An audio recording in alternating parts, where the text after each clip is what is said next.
I never thought my life would change so drastically on a crisp autumn morning in Spokane. There I was, Natalie Murphy, 38 years old and barely keeping my equestrian center afloat. The financial pressure was mounting, and I could feel the weight of it all on my shoulders as I mucked out stalls. Damn economy, I muttered, wiping sweat from my brow. My brunette hair was pulled back in a messy ponytail, and I knew I looked a far cry from the polished businesswoman I'd once aspired to be. That's when I saw her, Bridget Simmons, though I didn't know her name then. She strode into the barn like she owned the place, all confidence and grace. Blonde hair cascaded over her shoulders, and even from a distance, I could see the intensity in her blue eyes. "I'm here for my first lesson," she announced, her voice carrying an authority that made me stand a little straighter. I quickly put on my best professional smile. "Of course. You must be Miss Simmons. I'm Natalie, the owner. Let's get you set up." As I helped her choose a helmet and led her to the practice ring, I couldn't help but notice how she carried herself. There was something about her posture, the way she held her chin high, that spoke of boardrooms and power lunches rather than hay and horseshoes. "Have you ridden before?" I asked, leading out a gentle mare named Whisper. Bridget shook her head. "First time. Thought I'd try something new." I nodded, admiring her willingness to step out of what I assumed was a very comfortable comfort zone. As I helped her mount, I felt a jolt when our hands touched. I brushed it off as static electricity, but part of me knew better. The lesson went smoothly until it didn't. Whisper, usually calm as could be, spooked at a fluttering plastic bag caught on the fence. Bridget, caught off guard, tumbled from the saddle with a yelp. My heart leapt into my throat as I rushed to her side. "Gosh, are you all right?" I knelt beside her, hands hovering, unsure where to touch. Bridget winced, sitting up slowly. "I think so. Just my pride that's bruised." I helped her to her feet, noticing a small cut on her arm. "Let's get that cleaned up. I've got a first aid kit in the office." As we walked to the small, cluttered space I called an office, I couldn't help but feel a mix of guilt and something else. Something that made my pulse quicken as I dabbed antiseptic on her wound. "I'm so sorry about this," I said, focusing intently on the task at hand to avoid meeting her gaze. "Whisper's never done that before." Bridget chuckled softly. "Well, I suppose it's not a proper equestrian experience without a little excitement." I looked up then, caught off guard by her good humor. Our eyes met, and for a moment, the world seemed to still. I cleared my throat, breaking the spell.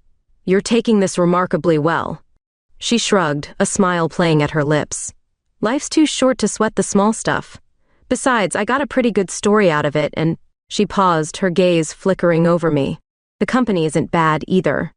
I felt heat rise to my cheeks and busied myself with putting away the first aid supplies. "Well, I'm glad you're okay. Maybe we can try again next week. On the house, of course." Bridget stood, smoothing out her riding pants. "I'd like that. Same time?" I nodded, walking her to the door. As she left, I couldn't help but watch her go, admiring the confident sway of her hips. It wasn't until she'd driven away that I realized I'd been holding my breath. Shaking my head, I turned back to the barn. I had a business to run after all. But as I went about my day, I found my thoughts repeatedly drifting to blonde hair and blue eyes, and the way my skin had tingled at her touch. Little did I know, this was just the beginning of a journey that would change everything. The weeks that followed our first tumultuous meeting settled into a rhythm. Every Wednesday afternoon, like clockwork, Bridget would arrive for her lesson. I found myself looking forward to these sessions more than I cared to admit. As autumn deepened, painting Spokane in vibrant reds and golds, I watched Bridget's confidence in the saddle grow. She was a natural, her body language becoming more fluid with each passing week. I couldn't help but admire the way she commanded Whisper's attention, much like she commanded mine. "You're a quick study," I commented one crisp afternoon, as she expertly guided Whisper through a series of turns. Bridget flashed me a smile that made my heart skip. "I've got a good teacher." Our eyes met, and I felt that now familiar spark of electricity. I cleared my throat, breaking the moment. "So, what do you do when you're not mastering the art of horseback riding?" She laughed, a rich sound that sent warmth spreading through my chest. "I wrangle a different kind of beast. I'm a corporate lawyer." I raised an eyebrow, impressed. "That explains the power suits I've seen you arrive in." "Guilty as charged," she grinned, dismounting with newfound grace. "Though I have to say, I'm starting to prefer these riding pants." I tried not to let my gaze linger on said pants as we led Whisper back to the stables. "Well, you wear them well," I said, immediately regretting how flirtatious it sounded. If Bridget noticed, she didn't let on. Instead, she launched into a story about a particularly challenging case she was working on. I found myself captivated by her passion, the way her eyes lit up as she spoke. As we groomed Whisper together, our hands occasionally brushing, I realized how comfortable this had become. The initial awkwardness had faded, replaced by an easy camaraderie that felt dangerous. Weeks turned into months, and our Wednesday lessons became the highlight of my week. I found myself sharing more about the struggles of running the equestrian center, and Bridget listened with genuine interest, occasionally offering legal advice that proved invaluable. One particularly blustery evening, rain lashing against the stable windows, I suggested we cut the lesson short. "This weather's not fit for man nor beast," I joked, leading Whisper back to her stall. Bridget nodded, shaking water from her hair. "Shame to waste the evening, though. Got any wine stashed in that office of yours?" I hesitated for a moment, aware of the line we were towing, but the thought of Bridget leaving so soon made my chest ache. "As a matter of fact, I do." We huddled in my cramped office, the rain providing a soothing backdrop to our conversation. One glass of wine turned into two, and I found myself opening up about my past relationships, the failures that had led me to pour everything into this place. "It's not easy, is it?" Bridget mused, her blue eyes soft in the dim light. "Balancing career and personal life." I shook my head, acutely aware of how close we were sitting. "No, it's not, but this place, it's worth it." "I can see that," she said softly. Her hand found mine on the desk, and I felt my breath catch. "You've built something beautiful here, Natalie." The way she said my name sent shivers down my spine. I looked up, meeting her gaze, and saw something there that both thrilled and terrified me. Bridget leaned in slightly, her voice barely above a whisper. "I think I'm building something beautiful here too." My heart raced as I understood her meaning. This was it, the moment where everything could change. I found myself leaning in as well, drawn by an invisible force. Just then, a loud clap of thunder made us both jump, breaking the spell. I pulled back, laughing nervously. "Guess that's nature's way of saying it's time to call it a night." Bridget nodded, a mix of disappointment and understanding in her eyes. As I walked her to her car, sheltering her with an umbrella, I couldn't shake the feeling that we'd crossed some invisible line. "Same time next week?" she asked, pausing by her car door. I nodded, not trusting my voice. As she drove away, I stood in the rain, letting it cool my flushed cheeks. What was I doing? Bridget was a client, successful and probably straight. And yet, I went to bed that night with my head spinning, replaying every moment, every touch. Little did I know, our dance was just beginning, and the music was about to get a lot more complicated. The tension that had been building between Bridget and me became almost palpable in the weeks following our rain-soaked evening. Our Wednesday lessons stretched longer, neither of us eager to part ways when the hour was up. I found myself making excuses to extend our time together, suggesting cool-down rides or offering to show her new trails. One crisp evening, as the sun began its descent, painting the sky in brilliant oranges and pinks, I proposed a sunset trail ride. Bridget's eyes lit up at the suggestion, and I felt a flutter in my chest at her enthusiasm. As we rode side by side, the silence between us was comfortable, punctuated only by the soft thud of hooves on the forest floor and the occasional whinny from our mounts. I stole glances at Bridget, admiring the way the fading sunlight caught in her blonde hair, giving her an almost ethereal glow. "You know," Bridget said, breaking the silence, "I never thought I'd enjoy something like this so much." I raised an eyebrow. "Horseback riding?" She chuckled, shaking her head. "Well, yes, that too. But I meant this." She gestured vaguely between us. "Spending time like this, away from the bustle of the city, the pressure of work. It's liberating." I nodded, understanding all too well. "It's why I love it out here. It's like the rest of the world fades away." We reached a clearing that overlooked the valley, the city of Spokane twinkling in the distance as twilight settled in. I dismounted, helping Bridget down from her horse. Our hands lingered together a moment longer than necessary, and I felt that familiar spark of electricity. "It's beautiful," Bridget breathed, taking in the view. "Yeah," I agreed, though my eyes were fixed on her rather than the landscape. She turned, catching me staring, and a slow smile spread across her face. "Natalie," she said softly, stepping closer, "I think we need to talk about this thing between us." My heart raced as I nodded. "I know, I've been trying to ignore it, but it's getting harder," she finished for me. I swallowed hard, gathering my courage. "Bridget, I need to know, have you ever been with a woman before?" She shook her head, her blue eyes never leaving mine. "No, but I've never felt this way about anyone before, man or woman." The admission hung in the air between us, charged with possibility. I took a deep breath, deciding to lay it all out. "I have. Been with women, I mean.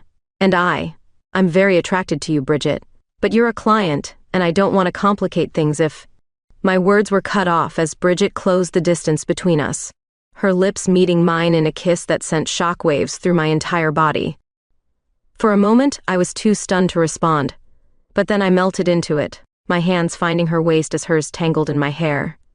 When we finally parted, both breathless, I couldn't help but laugh softly. "Well, that certainly complicates things." Bridget grinned, her forehead resting against mine. "I think I'm okay with complicated." We stayed in that clearing until the stars came out, talking about our pasts, our fears, and this new, exciting territory we were venturing into. As we rode back to the stables, I felt lighter than I had in years, despite the weight of uncertainty that still lingered. The following weeks were a whirlwind of stolen kisses in the stables, long talks over wine in my office, and trail rides that often ended with us wrapped in each other's arms. We agreed to keep things discreet, both for the sake of my business and Bridget's career. But as with most secrets, it was only a matter of time before the world started to catch on. It happened on a sunny Saturday afternoon. I had convinced Bridget to join me for lunch at a quaint little restaurant in downtown Spokane. A rare outing for us outside of the equestrian center. We were seated at a cozy table near the window, laughing over some shared joke when I spotted her, my sister Sarah, walking down the street. I froze mid-laugh as our eyes met through the glass. Sarah's gaze flickered between me and Bridget, her eyebrows rising as she took in our clasped hands on the table. I quickly pulled my hand away, but it was too late. The look of surprise and realization on Sarah's face told me everything I needed to know. "Natalie, what's wrong?" Bridget asked, concern evident in her voice. I forced a smile, trying to calm my racing heart. "Nothing, I saw my sister outside. I think she saw us." Bridget's eyes widened slightly, but she remained calm. "Okay, what do you want to do?" I took a deep breath, weighing my options. Part of me wanted to run out and explain everything to Sarah before she jumped to conclusions. Another part wanted to pretend I hadn't seen her at all. In the end, I did neither. I simply squeezed Bridget's hand, drawing strength from her presence. "We'll deal with it," I said, more confidently than I felt. "Together." As we finished our meal, I couldn't shake the feeling that a storm was brewing on the horizon, but with Bridget by my side, I felt ready to face whatever came our way. Little did I know, the challenges ahead would test not only our budding relationship, but every aspect of our lives. The aftermath of Sarah's discovery was like the calm before a storm. For days, I waited for the inevitable phone call, the confrontation, but it never came. The silence was almost worse than any argument I could imagine. Meanwhile, Bridget and I continued our delicate dance, stolen moments becoming more precious as the weight of our secret grew heavier. One evening, as we sat in my office sharing a bottle of wine, Bridget's phone buzzed incessantly. "Everything okay?" I asked, noticing the furrow in her brow as she scrolled through her messages. She sighed, setting the phone down. "Just office gossip, it's nothing." But I could see in her eyes that it wasn't nothing. "Bridget," I said softly, reaching for her hand. "Talk to me." She met my gaze, conflict clear in her blue eyes. "Someone at the firm saw us together last weekend, at that little cafe downtown." My heart sank. And now there are questions, rumors. She ran a hand through her blonde hair, a gesture I'd come to recognize as a sign of stress. "It's not a big deal, really, it's just—" "It could affect your partnership track," I finished for her. Bridget nodded, squeezing my hand. "But hey, it's just gossip, it'll blow over." I wanted to believe her, but a knot of worry had formed in my stomach. As if the universe was conspiring against us, my phone chose that moment to light up with a text from Sarah. "Family dinner this Sunday. No excuses. We need to talk." I showed Bridget the message, my hand trembling slightly. Looks like the other shoe is about to drop. She pulled me into a hug, her warmth comforting despite the circumstances. Whatever happens, we're in this together, okay? I nodded against her shoulder, drawing strength from her presence. As we parted, our lips met in a kiss that felt both reassuring and desperate. The days leading up to Sunday were a blur of anxiety and stolen moments with Bridget. When the day finally arrived, I found myself standing on my parents' porch, heart pounding as if I was a teenager again, caught breaking curfew. The door swung open, revealing my mother's smiling face. "Natalie! Come in, come in. Everyone's waiting." Everyone. The word echoed ominously in my mind as I stepped into the house. In the living room, I found my father, Sarah, and to my surprise, my brother Mike, who I thought was still stationed overseas. "Surprise," Mike grinned, pulling me into a bear hug. "Thought I'd drop in for a visit." As we settled around the dinner table, the conversation remained superficial, the tension palpable beneath the forced normalcy. It wasn't until dessert that Sarah finally broke. "So, Natalie," she said, her voice overly casual, "who was that woman I saw you with last weekend?" The room fell silent. I could feel all eyes on me, my cheeks burning under their collective gaze. This was it, the moment of truth. I took a deep breath, steeling myself. "Her name is Bridget. She's my girlfriend." The words hung in the air, heavy with implication. My mother's fork clattered against her plate, the sound startlingly loud in the silence. "Girlfriend?" my father repeated, his brow furrowed. As in we're in a relationship," I finished, my voice stronger than I felt. "I'm gay. I've known for a long time, but I've been afraid to tell you." The silence that followed was excruciating. I braced myself for the worst: anger, disappointment, rejection. What I didn't expect was my mother's quiet question. "Are you happy, sweetie?" I blinked, taken aback. Yes, I am." She nodded, reaching across the table to squeeze my hand. "Then that's all that matters." The tension in the room seemed to deflate. My father cleared his throat, looking uncomfortable but not angry. "Well, I can't say I understand it, but you're our daughter. We love you no matter what." Sarah, to my surprise, looked more relieved than anything. "Gosh, I thought you were going to say you were sick or in trouble or something." Mike chuckled, shaking his head. "Sis, I've known you were gay since high school. Remember Jenny from the soccer team?" I felt a wave of emotion wash over me. Relief, joy, disbelief. Tears pricked at my eyes as I looked around at my family, seeing not rejection, but love and acceptance. As the evening wound down, hugs were exchanged, and promises were made to introduce Bridget to the family soon. Driving home, I felt lighter than I had in years, as if a weight I'd been carrying for so long had finally been lifted. The moment I got home, I called Bridget, eager to share the news. As I recounted the evening's events, I could hear the smile in her voice. "I'm so happy for you, Natalie," she said warmly. "I wish I could be there to celebrate with you." "Me too," I replied, a hint of worry creeping back in. "How are things at the office?"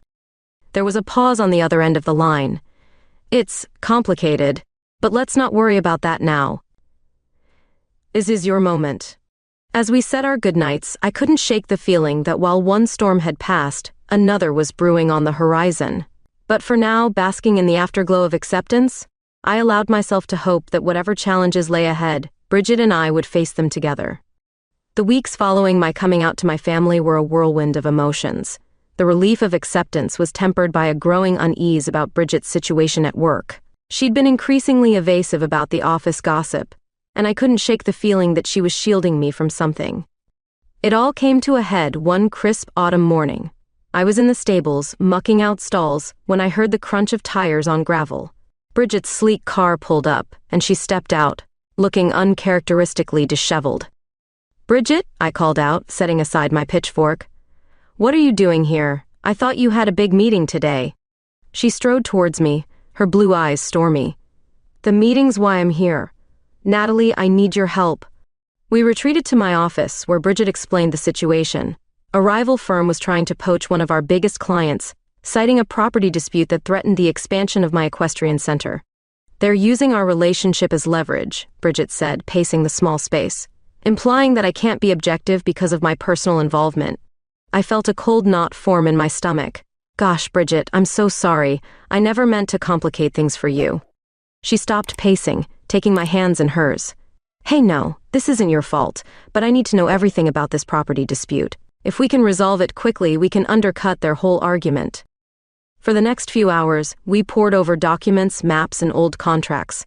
As it turned out, the dispute hinged on an outdated easement that had never been properly recorded. With Bridget's legal expertise and my knowledge of the land, we crafted a solution that would satisfy all parties. As the sun began to set, casting long shadows across the stable yard, Bridget leaned back in her chair with a triumphant smile. I think we've got it. This could work, Natalie. This could really work. The relief in her voice was palpable, and I felt a surge of admiration for her determination. Without thinking, I leaned in and kissed her, pouring all my emotions into the gesture. When we parted, both slightly breathless, Bridget's eyes were shining. What was that for? She asked, a smile playing at her lips. For being you, I replied simply. For fighting for us, for your career, for everything. She pulled me close, resting her forehead against mine. We make a good team, you know. The moment was interrupted by a knock at the office door. We sprang apart, old habits die hard, as one of my staff poked her head in. Sorry to interrupt, Natalie, but there's someone here to see you. Says it's about a property matter. Bridget and I exchanged glances before following my employee out to the yard. A man in an expensive suit stood there, looking out of place among the hay and horses. Ms. Murphy? He inquired, extending his hand. I'm Robert Callahan, representing Westbrook Development. I believe we have some matters to discuss. I shook his hand, feeling Bridget tense beside me. Mr. Callahan, this is fortuitous. My legal counsel and I were just reviewing the situation. Perhaps we could all sit down and talk? The next hour was a flurry of negotiations, with Bridget expertly leading the discussion. I watched in awe as she deftly maneuvered through legal jargon, presenting our solution with confidence and clarity. By the time Mr. Callahan left, we had a tentative agreement that would allow for both the expansion of my center and Westbrook's development plans.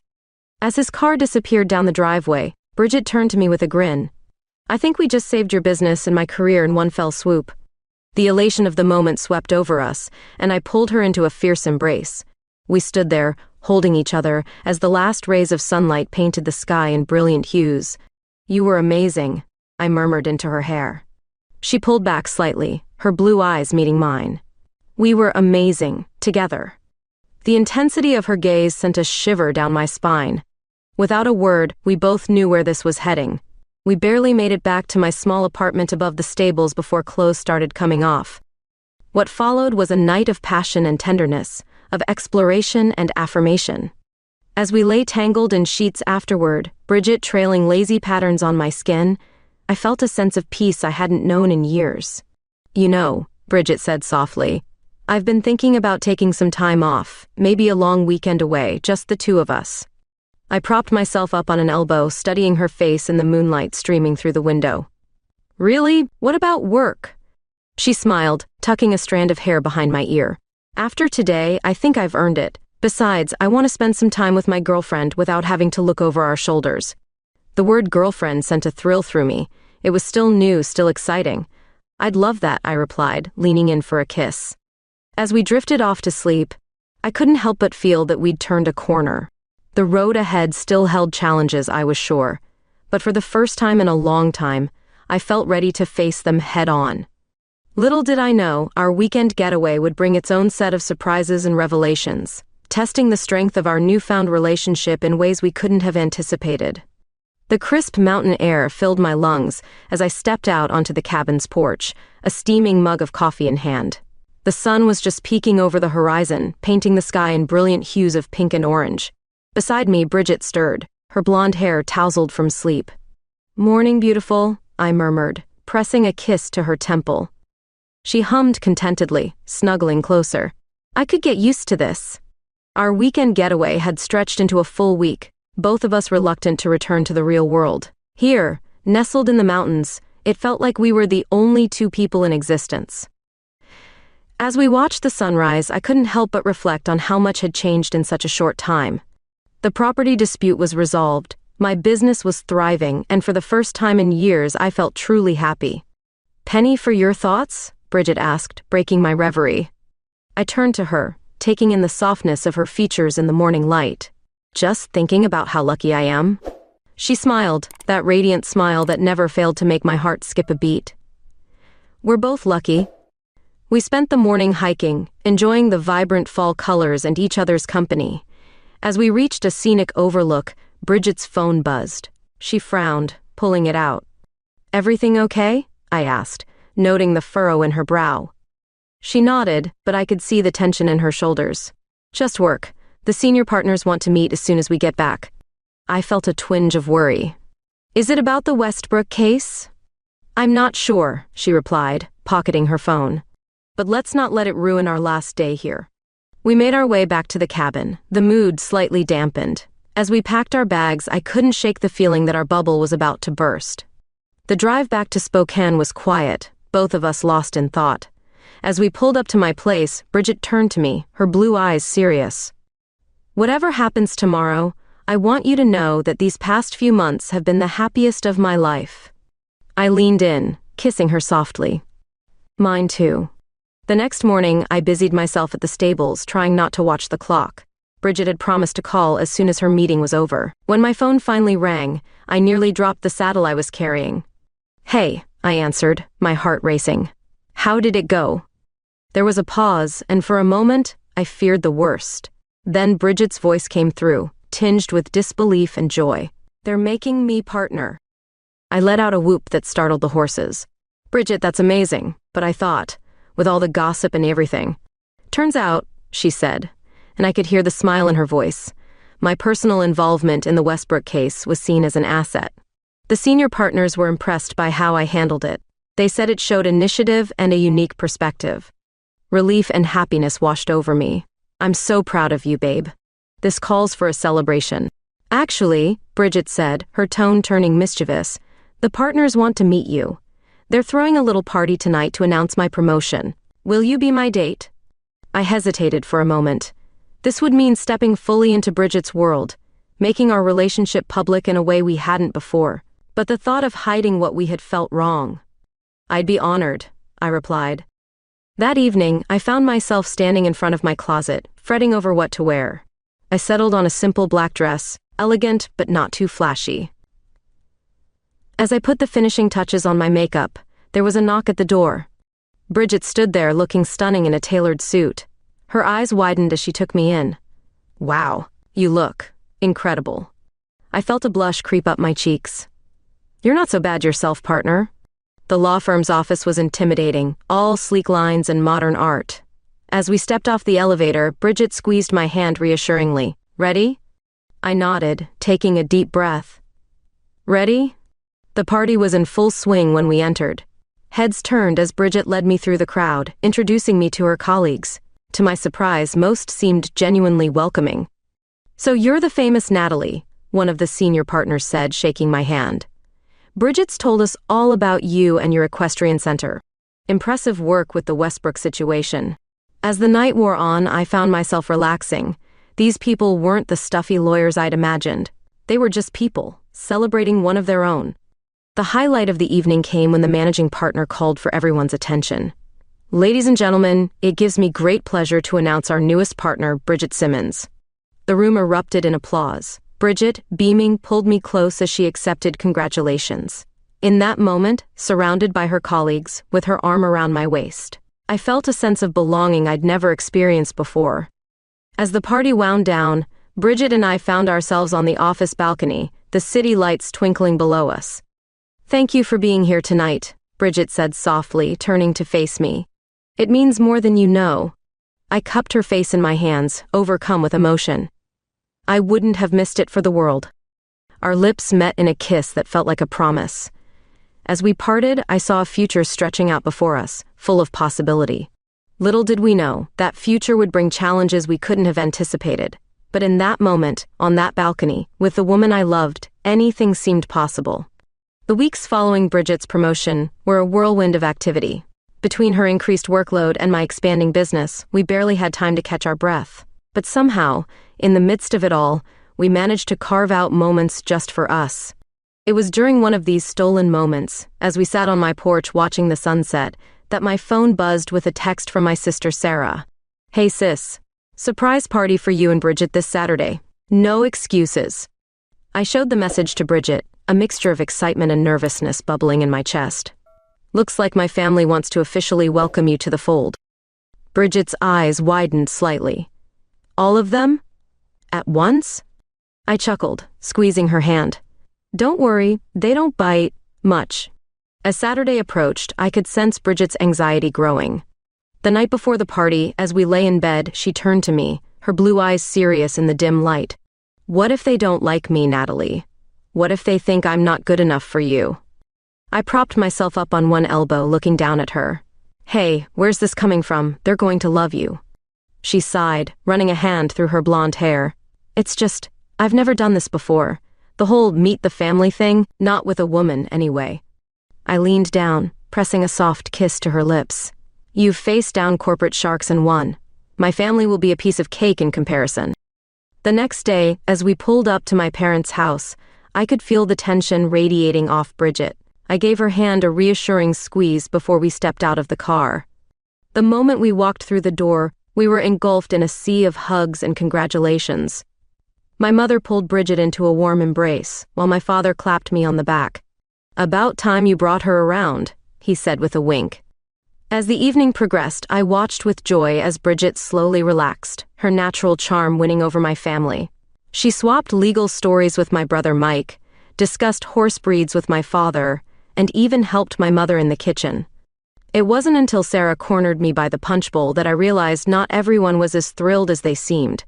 So, she said, her voice low, this is really serious, huh? I nodded, unable to keep the smile off my face. Yeah, it is. Why? Is that a problem? Sarah sighed, glancing over to where Bridget was laughing with our cousins. It's a big change, Nat. Are you sure about this? About her? I felt a flare of defensiveness. I've never been more sure of anything in my life, Sarah. Bridget makes me happy. Isn't that what matters? Before Sarah could respond, we were interrupted by the sound of glass shattering. We turned to see Bridget standing in the middle of the room, a broken wine glass at her feet and a look of shock on her face. I'm so sorry, she stammered, bending to pick up the pieces. I rushed over, gently pulling her hands away from the sharp glass. Hey, it's okay, accidents happen. As I cleaned up the mess, I could hear Bridget talking in hushed tones with someone. When I looked up, I saw her on her phone, her brow furrowed in concern. Everything all right? I asked as she hung up. She nodded, but I could see the worry in her eyes. That was my daughter, Emma. She's having some trouble at school and wants to come stay with me for a while. I blinked, taken aback. In all our months together, Bridget had mentioned her daughter from her previous marriage only in passing. Of course, I said, recovering quickly. When does she want to come? Next week, Bridget replied, biting her lip. I'm sorry, I should have told you about her sooner. It's complicated. I took her hand, ignoring the curious glances from my family. Hey, we'll figure it out together, okay? The rest of the party passed in a blur, my mind whirling with this new development. As we said our goodbyes, I could sense a shift in the air, a new chapter unfolding before us. The drive home was quiet, both of us lost in thought. It wasn't until we were back at my place, curled up on the couch, that Bridget broke the silence. I'm sorry I didn't tell you more about Emma before, she said softly. After the divorce, things were difficult. She's been living with her father, but lately, she's been struggling. I pulled her closer, pressing a kiss to her temple.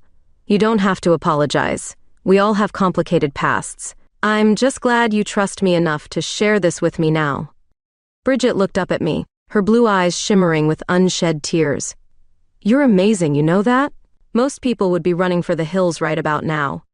I chuckled, brushing a strand of hair from her face. Well, I'm not most people. And neither are you. We'll face this together, just like everything else. As we drifted off to sleep that night, I couldn't help but feel a mix of excitement and trepidation about the coming week. Meeting Bridget's daughter was a big step, one that would undoubtedly change the dynamic of our relationship. But as I lay there, listening to Bridget's steady breathing, I knew that whatever challenges lay ahead, we'd face them side by side. Because that's what partners do. And Bridget, with all her complexities and surprises, was definitely my partner in every sense of the word. Little did I know, Emma's arrival would test our relationship in ways we never could have anticipated, forcing us to confront our deepest fears and strongest desires. But in that moment, on the cusp of this new adventure, all I felt was love and a readiness to embrace whatever came our way. The week leading up to Emma's arrival was a flurry of activity. Bridget threw herself into preparing her spare room while I found myself nervously Googling how to bond with your girlfriend's teenage daughter. As the day approached, I could feel the tension building in both of us. When Emma finally arrived, she was nothing like I'd imagined. At 16, she was a striking mix of Bridget's elegance and a rebellious edge all her own.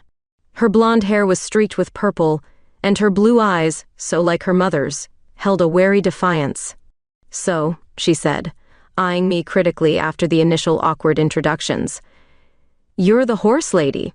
I chuckled, trying to ease the tension. "That's me. Though I prefer equestrian center owner on my business cards." Emma's lips twitched in what might have been the ghost of a smile, and I counted it as a small victory. The next few weeks were a delicate balancing act. Bridget was determined to make up for lost time with Emma, while also proving herself at work. I found myself acting as a buffer, trying to bridge the gap between mother and daughter. It was during one of our trail rides, an activity I'd suggested to help Emma settle in, that I finally felt a breakthrough. As we rode side by side, the autumn leaves crunching under our horses' hooves, Emma opened up. "You know," she said, her eyes fixed on the path ahead, "I didn't want to like you." I raised an eyebrow, keeping my tone light. "Oh? And how's that working out for you?" She snorted, a sound so like Bridget's that it made my heart ache. "You're annoyingly likable. It's frustrating." We shared a laugh, and for the first time, I felt like maybe, just maybe, this could work. As autumn faded into winter, we settled into a routine. Family dinners, weekend rides, movie nights where Emma introduced us to her favorite indie films. It wasn't always smooth sailing. There were arguments, slammed doors, and tense silences. But underneath it all, I could feel a family taking shape. It was on a crisp December morning, as I was mucking out stalls, that I got the call that would change everything. Bridget's voice on the other end was tight with excitement. "Natalie, you need to come to the office, now." An hour later, I found myself standing in Bridget's sleek corner office, trying to make sense of the papers she'd thrust into my hands. "It's a proposal," she explained, her eyes shining. "The firm wants to expand its pro bono work, focusing on LGBTQ rights, and they want to partner with local businesses to create inclusive spaces." I looked up from the papers, my heart racing. "And you want the equestrian center to be part of this?" Bridget nodded, taking my hands in hers. "I want us to be part of this, together. What do you think?" The implications were staggering. This could mean national recognition, a chance to make a real difference. But it would also mean more scrutiny, more pressure. "I think," I said slowly, "that we need to talk to Emma about this." Bridget's face softened. "You're right. This affects all of us." That evening, over a dinner of takeout Chinese, we laid out the proposal to Emma. To our surprise, she was immediately on board. "Are you kidding?" she said, her eyes wide. "This is awesome. I could help organize youth events, maybe start a GSA at the stables." As Emma rattled off ideas, I caught Bridget's eye across the table. The love and pride I saw there nearly took my breath away. The next few months were a whirlwind of planning and preparation. We hosted our first LGBTQ-friendly horse show, with Emma proudly leading the organizing committee. Bridget became the face of her firm's new initiative, speaking at conferences and rallies. And me? I found myself thrust into a spotlight I'd never imagined, but one I was surprisingly ready for. It was on a warm spring morning, almost a year to the day since Bridget had first walked into my stables, that I made a decision. As we stood together on our favorite trail, watching the sunrise paint the sky in brilliant hues, I turned to her. "Bridget," I said, my heart pounding, "I have something to ask you." She looked at me, her blue eyes curious. "What is it?" I took a deep breath, dropping to one knee. "I had this whole speech planned about how you've changed my life, how you and Emma have become my family. But the truth is, it all comes down to this. I love you. Will you marry me?" For a moment, Bridget just stared at me, her mouth open in shock. Then, to my surprise, she burst out laughing. "I can't believe this," she said, reaching into her jacket pocket. I was going to propose to you. And there, in her hand, was a ring box identical to the one I held. We stood there, on that sunlit trail, laughing and crying and kissing, 2 rings glinting in the morning light. When we finally calmed down, Bridget cupped my face in her hands. "Yes," she said simply. 1,000 times yes. As we rode back to the stables, hands intertwined, I marveled at the journey that had brought us here. From that first tumultuous meeting to this moment of perfect joy, it had been a ride I never could have anticipated. Emma was waiting for us at the stables, a knowing grin on her face. "Finally!" she exclaimed as we approached. "I was beginning to think I'd have to propose for both of you." As we embraced, the 3 of us laughing and crying together, I realized that this messy, complicated, beautiful love was everything I'd ever wanted and more. The road ahead would undoubtedly have its challenges. We still had a lot to figure out: wedding plans, living arrangements, balancing our growing public roles with our private lives. But standing there, with Bridget and Emma, I knew we could face anything. Because sometimes love isn't about riding off into the sunset. Sometimes it's about saddling up each day, ready to face whatever adventures and challenges come your way. And as I looked at my fiancé and soon-to-be stepdaughter, I knew that this was just the beginning of our greatest adventure yet.